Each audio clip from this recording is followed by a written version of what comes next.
El mestizaje. A comienzos del siglo XVIII, la población hispanoamericana estaba cerca de los 10 millones de habitantes, de los que 70.000 eran españoles, 500.000 negros y el resto eran indígenas y mestizos. Lo que pone a pensar cómo es que un grupo tan pequeño de españoles dominaba a las mayorías. Así es como Fisher describe que hubo cuatro principales rasgos del siglo XVIII. Primero, un aumento de las poblaciones iberoamericanas de 10 millones a 16.9 millones de habitantes. Una estabilización del tamaño de la población indígena, un crecimiento de la población mestiza y un aumento de la población negra debido al comercio de esclavos. Para entender estos eventos, nos ayudaremos con los cuadros de castas, los que retratan, valga la redundancia, las castas que existían en aquel tiempo. Estos cuadros por lo general estaban representados por la imagen de un hombre, una mujer y un niño que visten y llevan artículos de la casta a la que pertenecían. Podemos encontrar sus respectivas calificaciones raciales inscritas en la parte inferior del cuadro.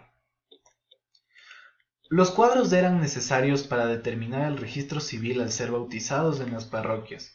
Fueron un instrumento de identificación racial usado por las autoridades civiles del virreinato, pero además de esto no tuvieron ninguna aplicación en la práctica. Cabe mencionar que estas calificaciones eran resultado de actitudes sociales más que estudios demográficos. Uno de estos grupos era el de los negros, que aparecieron debido a la popularización del comercio de esclavos en América. A pesar de ser esclavos, los españoles y portugueses tenían la idea que los negros eran iguales a sus dueños desde el punto de vista espiritual. Por ello los trataban bien, así como fomentaban el matrimonio y reconocían a sus familias. En Brasil los esclavos trabajaban para ganar dinero y así comprar su libertad. Otro grupo y el más grande de todos es el de los indios, que para finales del siglo XVI había sido casi exterminado en mano de los españoles. Años después, y a pesar de esto, los indígenas de Hispanoamérica legalmente contaban con libertades como tener una propiedad, una casa e incluso elegir una profesión. Sin embargo, no podían practicar otras religiones ni dejar de pagar sus tributos. Lamentablemente, en la práctica los indígenas eran muy explotados en el trabajo y por un poco sueldo. Recordemos a Huamán Poma de Ayala cuando demandaba que los españoles debían tratar mejores a las mujeres indígenas ya que eran muy importantes en el Ayllu. Debido a este maltrato existían muchos disturbios por parte de los indígenas. Es así como incluso los caciques, a pesar de tener que mantener buenas relaciones con los comerciantes y funcionarios españoles, también tenían que defender los derechos indígenas.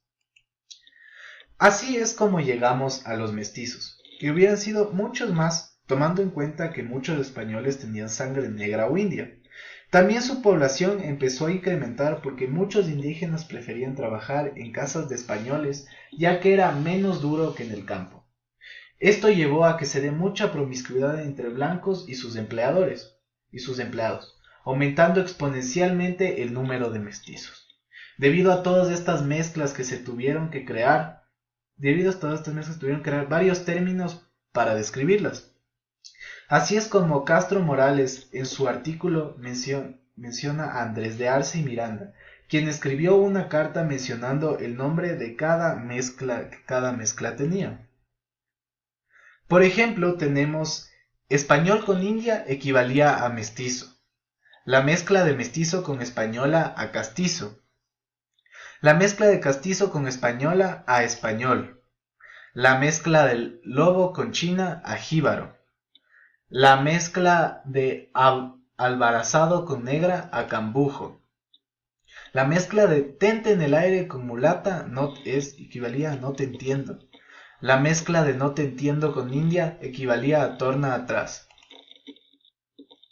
Es interesante ver cómo, de acuerdo al grado del mestizaje, el calificativo se vuelve cada vez más peyorativo, lo cual también hace reflexionar sobre el odio racial que existía entre españoles y latinoamericanos.